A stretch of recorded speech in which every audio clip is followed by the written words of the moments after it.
Hey guys, if you are trying to use the Swagger UI for your application, I will show you how to use Swagger UI in ASP.NET Core step by step.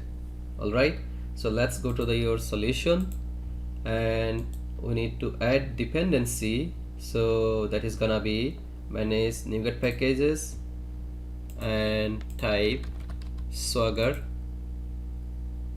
So for that we are gonna install swashbuckle.ASP.NET Core. Okay, as of now we have latest version 10.0.1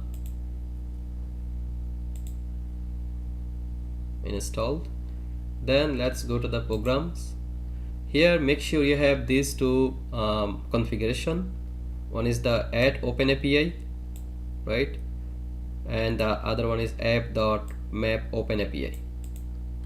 So first of all I need to add services add Swagger gen. That is one thing. Secondly, I need to add use Swagger. Okay, use Swagger UI, and then use Swagger UI and with the endpoint configuration. That's pretty much it. Now let's give it a test. Okay, it's running 7157.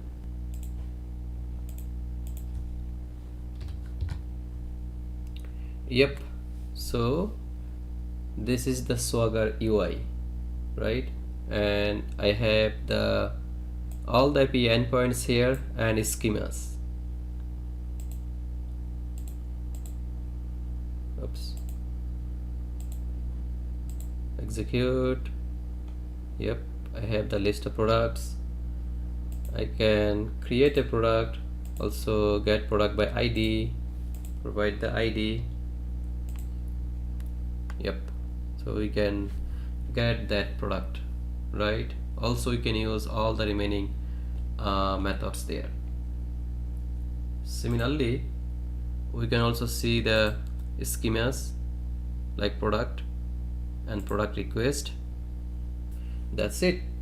If this video is helping you, please like the video and subscribe to the channel. It takes a second, but it means a lot to me and helps me keep making content like this.